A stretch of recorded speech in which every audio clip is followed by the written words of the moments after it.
Hey everybody, on this episode I've got Mandeep Soor. She is the CEO and co-founder at a really exciting tech startup called Bendy, doing some really amazing things right now, helping retailers and companies manufacturing and selling products to protect themselves from environmental, social and governance risk in their supply chains. Really exciting topic, really important topic as well, very timely for a lot of things that are happening in our world right now. I'm super excited to have her on the show.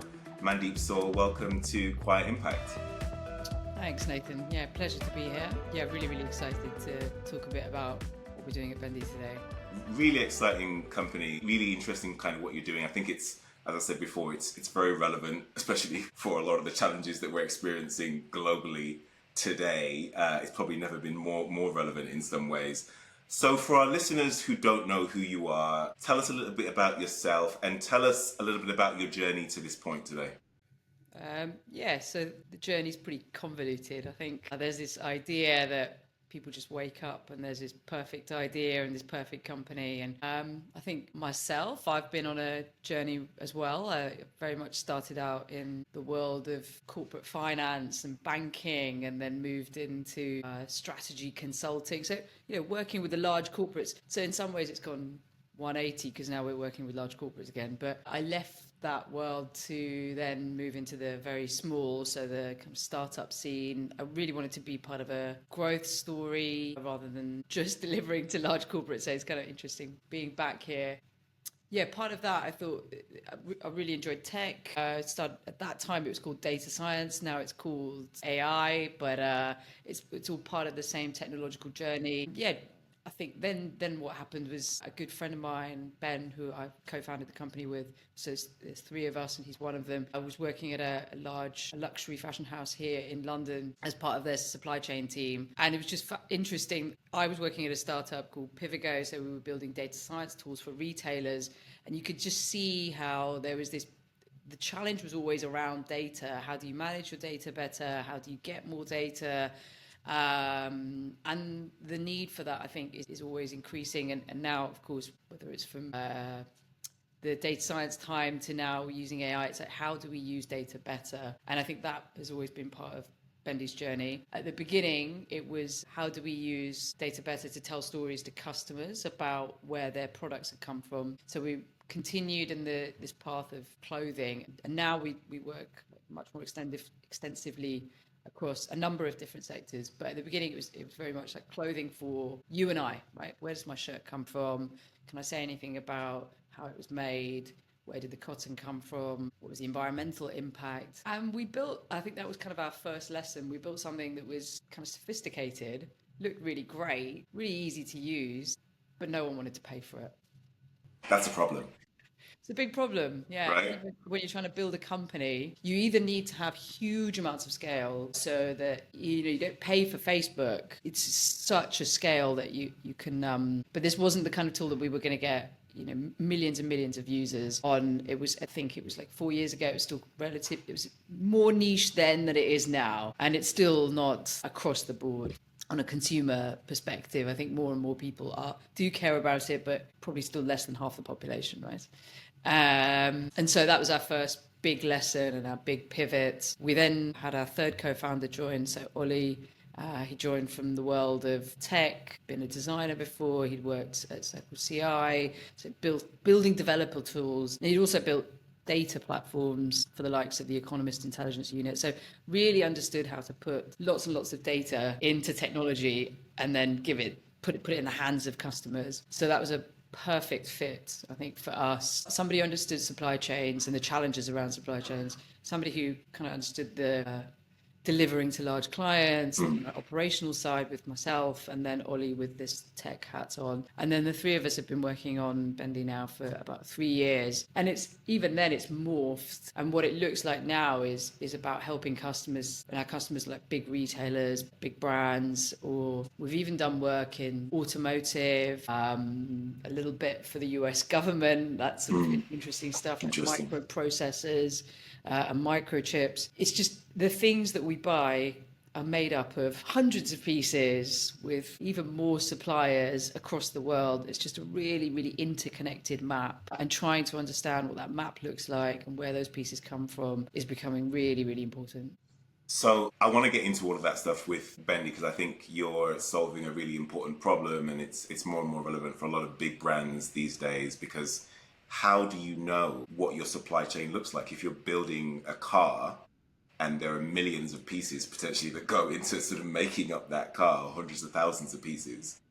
How do you know where they all come from? And there's reputational damage, there's socioeconomic damage. There are a lot of negative impacts as a result of not knowing, having a clear idea of sort of what your supply chain looks like.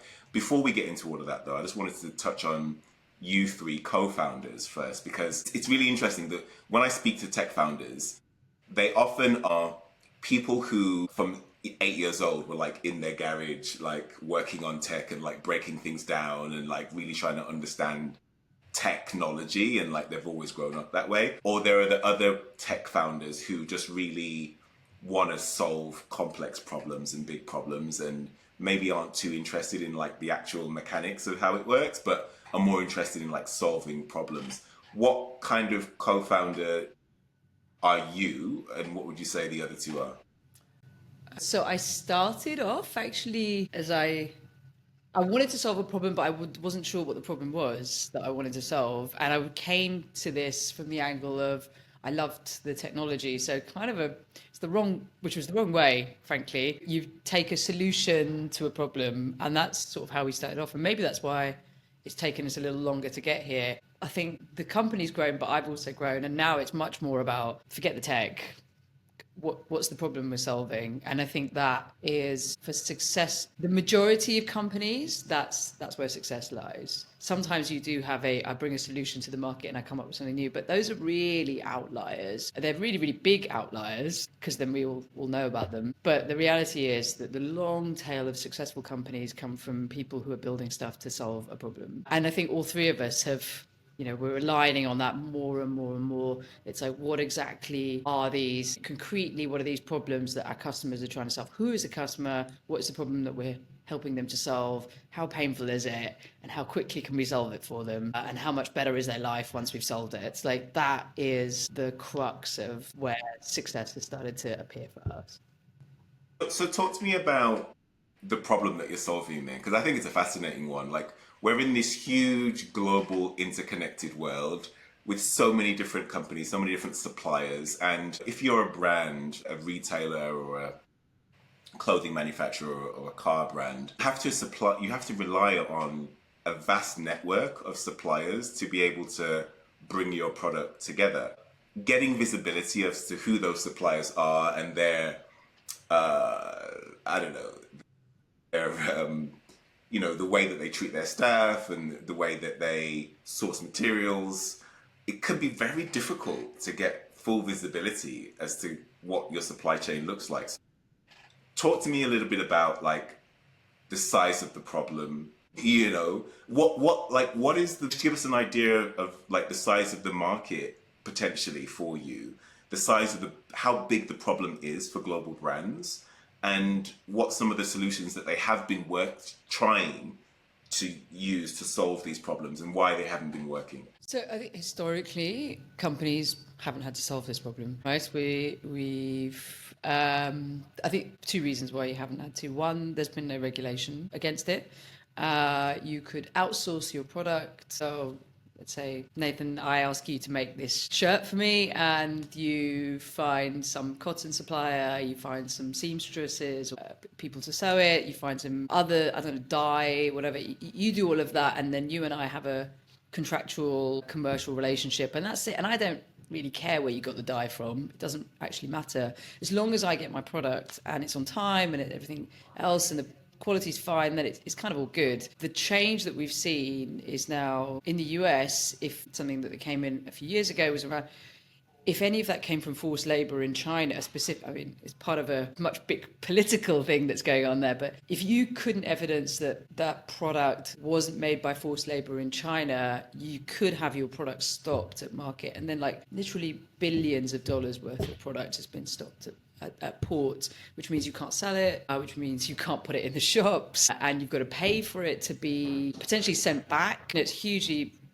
a huge cost. And we're seeing that coming into Europe. The European Union has put in a number of new pieces of legislation. Germany put in a Supply Chain Due Diligence Act, which is really around monitoring the entire supply chain. So, if we go back to our relationship, then I need to find out where you got chemicals from and did they spill anything in the local river. So either you tell me or I find some other way to get that other information, because I need to report on it now. And the European Union is putting in a forced labour ban, hopefully in a few years, as well as a due diligence piece of legislation will have to report on risks related to your entire value chain. So I think regulation's a really, really big headwind driver of change. I mean, people didn't stop, even in the UK, we didn't stop kids working in factories until they regulated against it, right? Until then, it was like, terrible. Tiny little hands and they get between the machinery. It's really great. They're quick.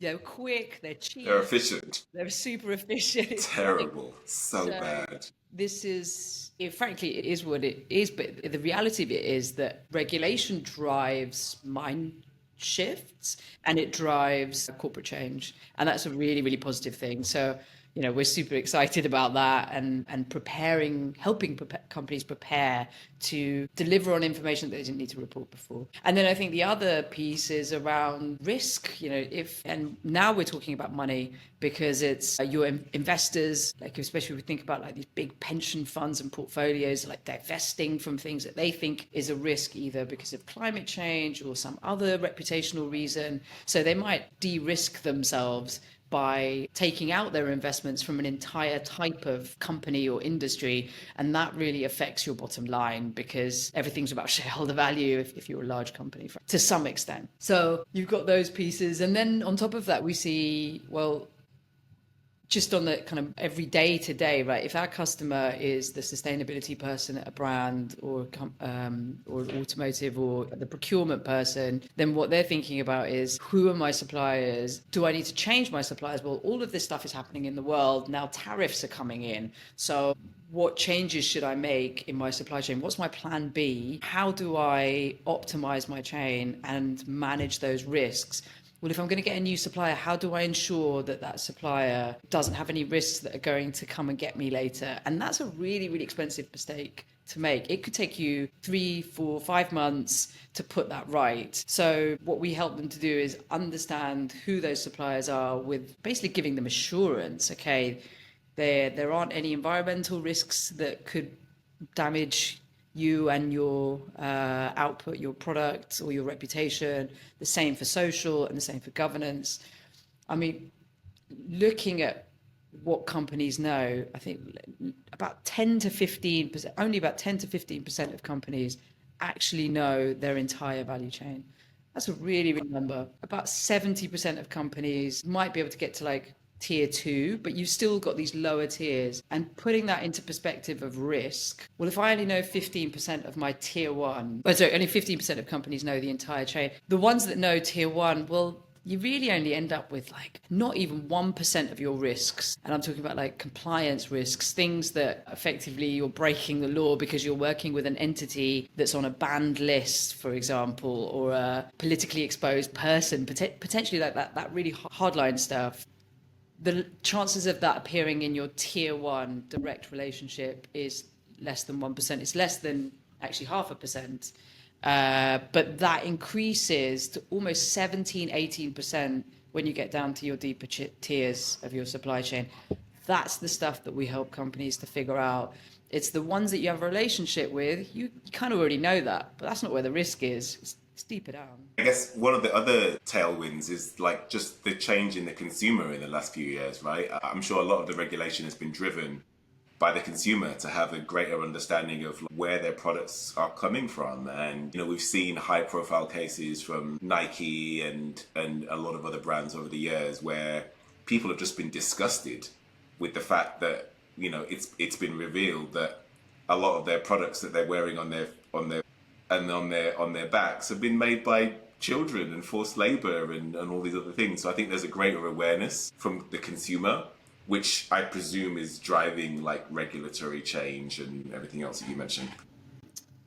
Yeah, I think so. Ultimately, we're people who buy things, and we're people who work for companies, and we're people who, I think that it's sort of overlooked sometimes the impact of the individual, and I think consumer preferences are driving a lot of change, especially in terms of regulators, because they're also people who understand that these are pretty damaging things that are happening, and want to address that. So I think that definitely has a role. The other thing that we're seeing is something around litigation finance, which is if you worked for this Nike factory or this factory that's making Nike products in Malaysia, let's say, and actually, we saw a couple of these examples even in the UK last year, but especially in the US, where if that worker wanted to take Nike to court, they weren't really able to do that. So taking someone to the US court is an incredibly expensive endeavor.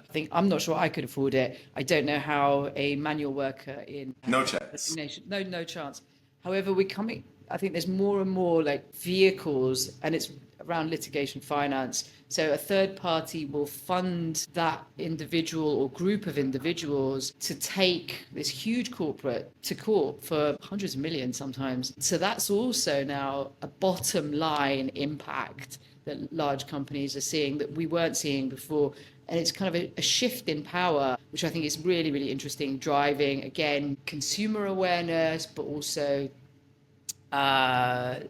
awareness at the shareholder level, because that, if you're getting sued by some workers for 100 million, then your shareholders really start caring. You listen pretty quickly. They start giving a shit, right? Which is great. So there's a lot of very interesting things happening around how the power is shifting. And of course, I want to know, where does my stuff go? I mean, I like buy some of my items from secondhand, absolutely. But then also things like companies that have much of their supply chain listed on their website. And I'm like, great.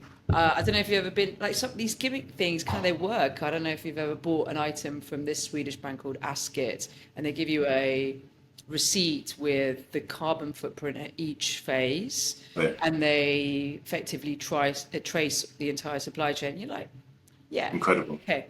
I'm happy to pay for this premium product. Yeah. If you can tell me a little bit more information, and I recognize that not everyone is in a position to be able to pay, £100 for a jumper or whatever it might be, but it's an increasing. Yeah, there are more and more people that I think are willing to do that, and I think like trust is such a big thing in business with brands. We have to be able to trust that when I buy a pair of trainers or a shirt, that it's not on the back of forced labor or slavery, or I need to be able to trust you, Nike, that you can deliver on that. And if you can't, then actually, if I have discretionary income, I will spend with another brand that can justify that and can give me that visibility. So you say that global brands have only 15% visibility into their supply chain. Only 15% of global companies have Full visibility. Full visibility. That is shocking, and it's scary, it's real. So Bendy says, so you guys say that you can increase that visibility between 30 and 70%. How do you do that? Like, talk me through the tech. Like, how does that work? How do you know that a Bangladeshi or Malaysian supplier is ethical, responsible, isn't polluting the environment when they're supplying this particular part to this particular manufacturer? How do you get that level of visibility? So it's in two parts. I think firstly is the visibility part, and then the second is identifying what we call a risk factor. And we look at 100 different types of indicators for an environmental or a social or a governance risk. And on the visibility part, there is no magic bullet, right? There's no, I can do this and suddenly you have visibility. It is a multidisciplinary approach. Historically, the only way that companies have been able to do it is I ask you, and then you ask the next person down the line, and then they ask someone else. And that can work pretty well. But at some point, especially if that chain is quite deep, you run out of incentives to do work for people who don't pay you. So if I'm asking for that and it's your like next chemical supplier, then actually we don't have a relationship. And you Yeah. can ask them, but it depends. And it depends Right. on who I am and whether I make up 1% of their product or their annual revenue, or if I make up 0.1% of their annual revenue. So it just Sure. like you've got that kind of leverage, right? It really Right. varies in what you can get out of them. And I don't think it's a matter of, oh, I don't want to tell you. It's just like, I've got 500 things to do, and this probably isn't going to be one of them because I'm busy, Yeah, I've whichever got it stuff to do. is. Yeah. So I think so. One way that we look at it is through international trade. Every single time two products are traded across the border, there is a digital footprint of that.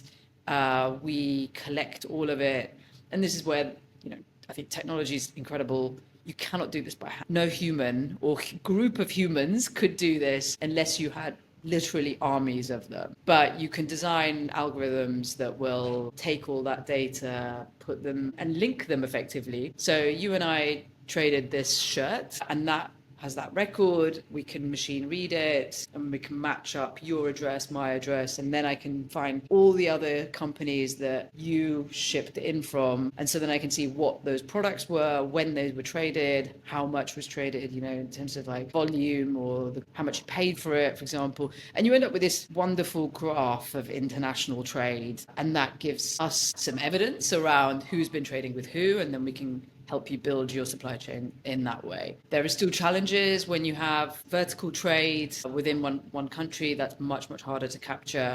If you have a large company that with lots of international trade, we've been in a position before where we've managed to extend that by 70%. Incredible.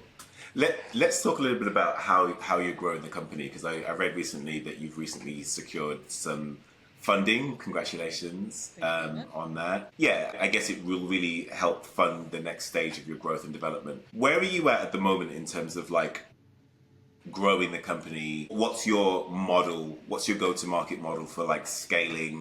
Where's your head at over the next sort of 12, 18 months as to how you grow this business?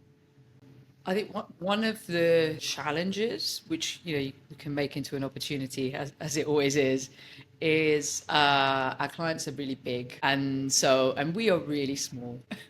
So there's a real kind of David Goliath thing Yeah. going on, and Yeah. the opportunity I think is around standing on the shoulders of giants, which we see as partnerships. So there's a real partnership approach that we're taking either with existing data platforms. So we've partnered with technology solution providers, and then we provide the risk analysis or the visibility analysis for their clients. So it kind of just becomes part and parcel. We extend the offering that they have already, which makes them more attractive, and then we become part of that parcel. The other kinds of partnerships that we're doing is really around like larger consultancies. I was a consultant back in the day, and I think it's interesting. We've seen lots of consultancies actually put in investment and build their own tech platforms in some ways, but still that we can go away and build something in a year and just really, really focus on exactly that, and then now partner with consultancies, big four type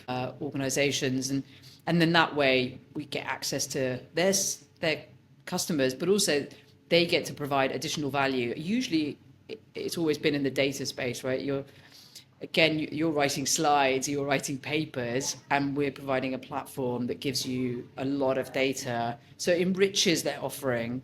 And that's kind of our primary go-to-market, as well as a little bit of, direct to customer on the slightly more smaller side of the very large company. But like any growing early stage company, your early customers are going to come from introductions, they're going to come from warm leads, they're going to come from partnerships. What are you doing on the direct to customer side? That's the side that I'm really interested in and sort of really excited to understand. How are you identifying the right ICPs to go after? how are you introducing yourself to them? How do you put your value prop in front of them, and how do you start those conversations? Yeah, so that value prop, I think, is, I mean, of course, this value prop is like helping them to see deep into their supply chain and identify risks that could harm them, right? And it gives them assurance that they don't have those risks, or if they do, they can do something about it. And that helps them with their customers. Sometimes they're B2B themselves, and sometimes it helps them with their customers who are individuals, or it helps them to deliver to regulators or their other stakeholders, right? These are all their types of customers that they need to provide assurance for, that they don't have these horrible risks in their supply chain, right? That's what we're providing. So that value prop, or that, it doesn't really change, but how it's packaged, I think, changes depending on the kind of industry you are. And some things like pricing change also depending on the kind of, some industries have very small margins, some of them are a bit bigger. So trying to figure that out is still, we don't know all the answers yet. We're still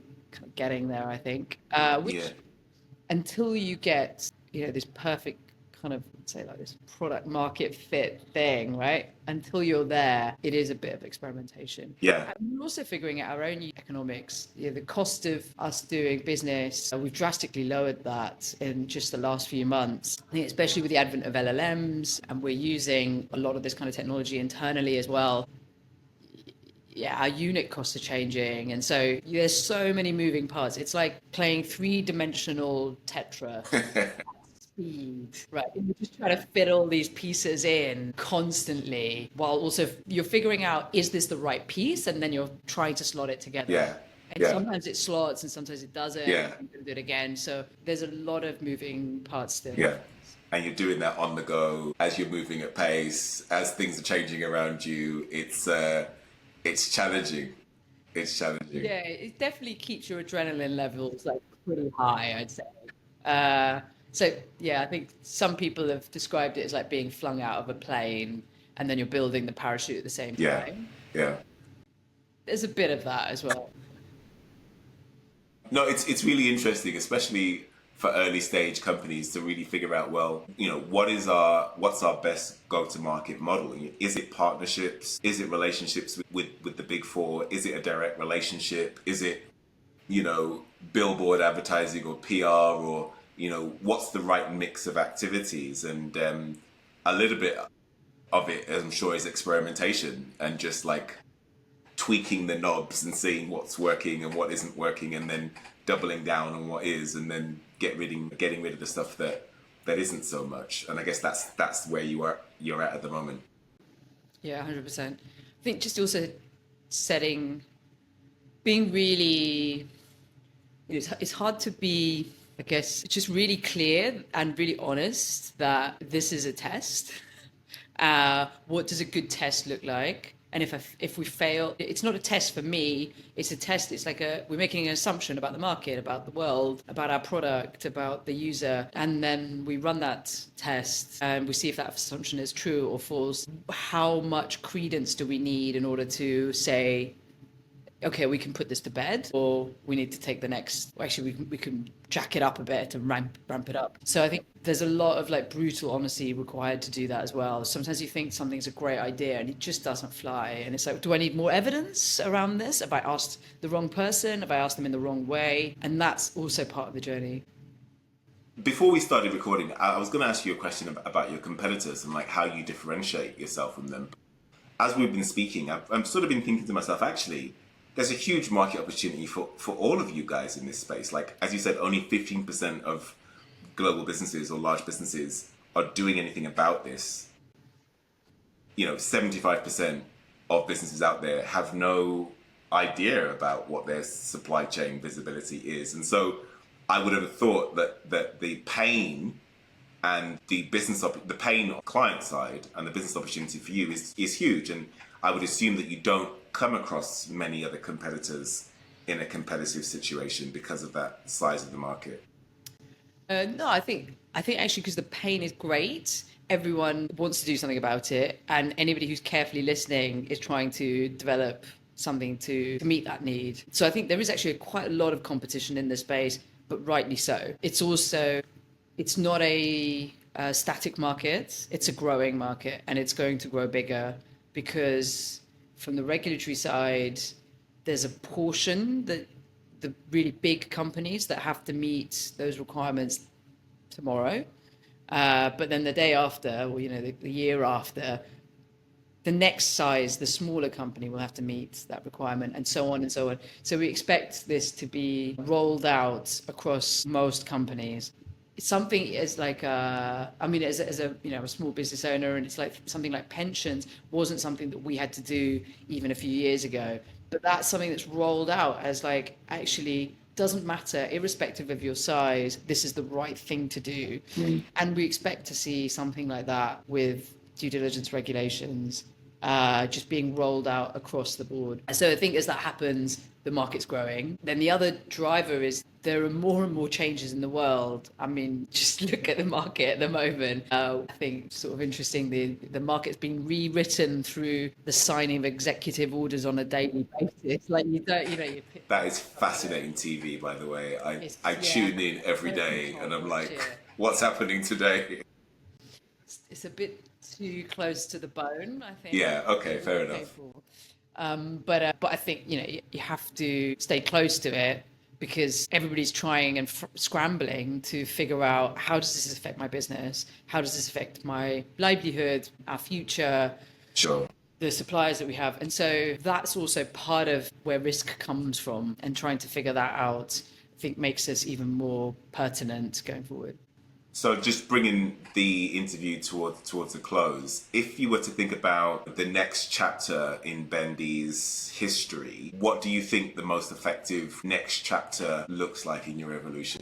So I think this is just like the standard, right? The view is we've done a raise, we're kind of figuring out our product market fit. Once we get closer to that, we're like, okay, this is it. This is the exact customer with the exact problem and the exact solution, and we can repeat this not even like 100 times, but thousands of times, tens of thousands of times. Then it's scale. That's the aspiration, to be able to repeat that process almost identically again and again and again. And that's the growth of a SaaS company, right? And if we can do that in the next couple of years, that would be fantastic. Really exciting.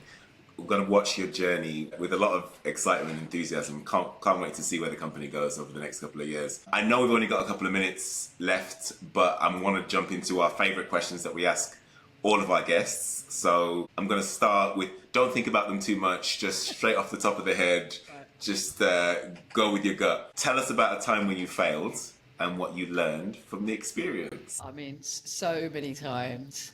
Try again. That's my, like, I have failed so many countless times. I think the only one it doesn't apply to, it applies to situations, it doesn't apply to people. Okay. That's my personal experience. But yeah, but in a professional setting, I'm like, try again. Just try again. Like, But if it's a person, just move on. potentially, right? And you can Right. come back. And I think some of that is like with sales as well. It's like it's a numbers game. Sure. But I think, and you're just trying to learn something along the way, but then you'll use it in some other setting. Sure. But I think you fail, you learn something, like definitely learn something, and then you try it again, and you try it in some different way.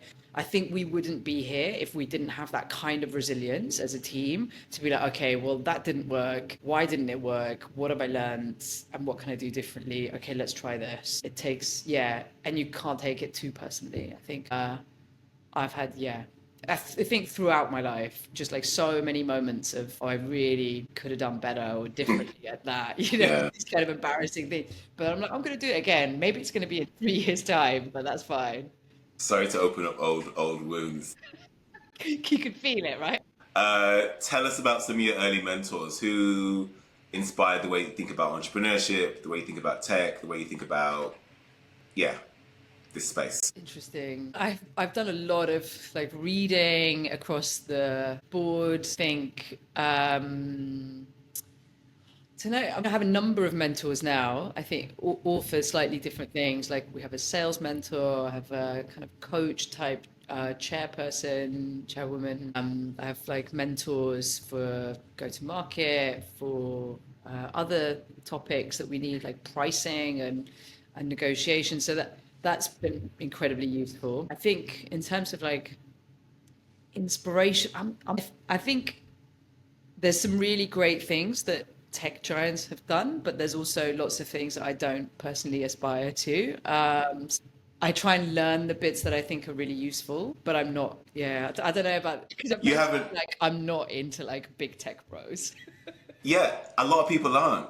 Yeah, Yeah, there's nothing wrong with that at yeah, all. yeah, Like, yeah. I think there's a lot of I'm very happy to questionable. play the big tech bros, but I'm not gonna be like Yeah, there's a lot of certified in them. questionable Yeah, activity questionable and activity, stuff. right? Hundred And then percent. they go mental. Yeah, yeah. It's a weird fraternity. It's a Yeah, weird yeah, sort yeah, of cult-like thing. yeah. Create huge amount of value for the world. Don't get me wrong, Sure. but yeah, it comes with its challenges. Tell us about. You mentioned books. Tell us about some of your favorite books. What are you reading for personal and professional development? What am I reading? So I'm reading a bunch of sales books at the moment. In fact, we've got a sales between the team sales book club, which I encouraged us to do. So each of us reads a book and then we share. What's some of your favorites? What's some of the ones that have impressed I you? just read a pretty interesting one on positioning, which I Mm. thought was super, super clear. Like, how you see something really, really matters. One of the stories in that was about this very, very famous American violinist called Joshua Bell, and he charges like $500 in a grand hall to play for a few hundred people, and they put him in front of a subway station in the States, and he really didn't Yeah, collect that much money. right.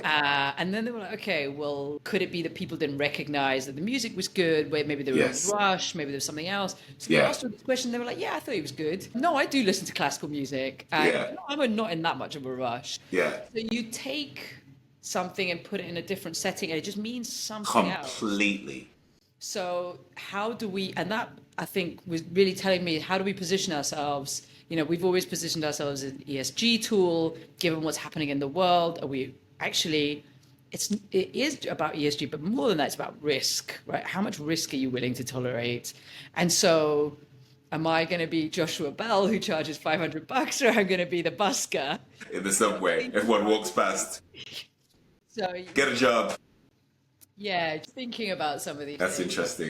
Um, That's interesting. Give us one more.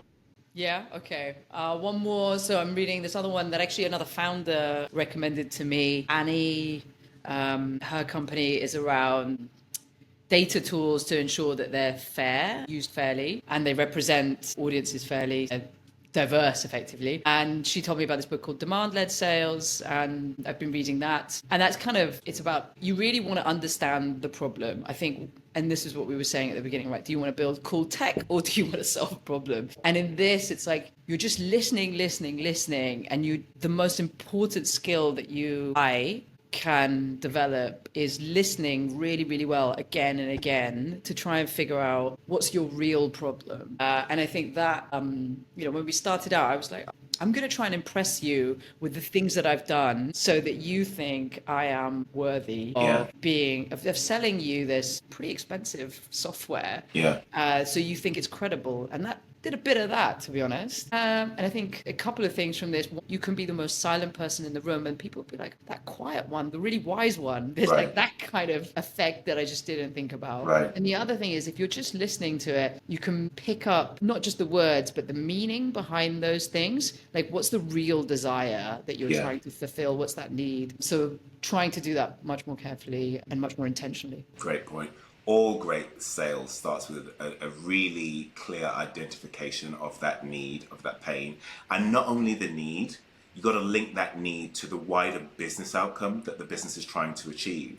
Because I think once you can do that, once you can not only understand the need, but then link it to a wider business outcome that the CEO or the board are trying to achieve, then you can access like the economic buyer, then you can access bigger budgets, then you can it's so important, that articulation of that need, but then how do you then map that to what is the organization trying to achieve on a holistic basis? I think that's so fundamentally important. What's the name of that book? Sorry, remind me. So the first book was called Obviously Awesome. That's the positioning book. Oh, that's a great book. Yeah. That's a great book. It's a great book. And then She's brilliant.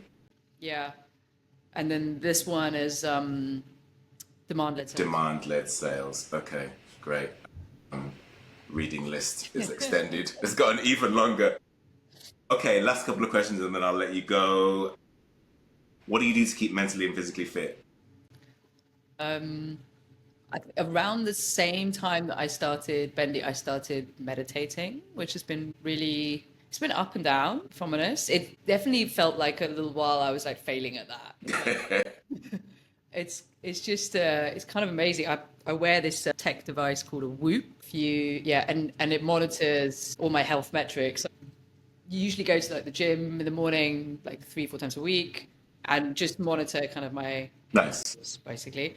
But it's so interesting. If I look at the data when I meditate in the morning for 15 20 minutes, the stress level goes down to the same level as when I'm sleeping. Wow. Incredible. Wow. And that's from now I've been meditating for about 4 years or so.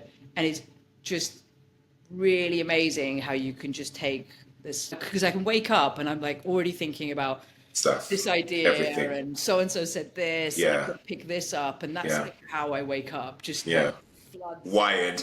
floods of work, right? Or something. And that's how you go to sleep as well. Yeah, so then I try and do just a few minutes of meditating before I go to sleep. Yeah. In the morning, it's like a really just, even if it's just 10 minutes, Yeah. it brings my heart rate down, brings Interesting. my whole bodily system down. And then I go and exercise and then I get on with my day. And it's Love just it. so much better. Brilliant. Amazon Prime or Netflix or Disney Plus or like Hulu, like what are you watching or streaming? Like what's God, good? I'm not watching anything, I don't think. No time. Got no time. Yeah, I try and do like things that don't involve me looking at a screen more if I can. You know what I mean? I go home and I like make a meal with my partner or something, because Yeah. the last thing I want to do is go home and then look at a screen. Fair again. enough. There's a lot of screen time. Fair enough. Play some music or something like that. Yeah. Got you. What advice would you give to a young person or millennial who wants to start their career in a tech company or tech startup? Be fearless and get mentors, I think. And sometimes they go. Good advice. And my final question, Mandeep, what do you know about supply chain risk and growing a tech company today that you wish you knew 10 years ago or like when you first started? Yeah, so I guess we started almost half a decade ago, and yeah, the problem, right? It's like nothing else matters. Is it a really painful problem that people want to have solved right now, or is it something that I think is really cool? Yeah. No, not even a vitamin, just something that I think is great, right? And I think that's where some of this started out, which is a perfectly reasonable way to start a business, but it's not a way to grow a business. Great place to end. Mandeep, thank you so much for doing this. Thanks so much for having me, Nathan. It's been really fun. Cheers. This is good.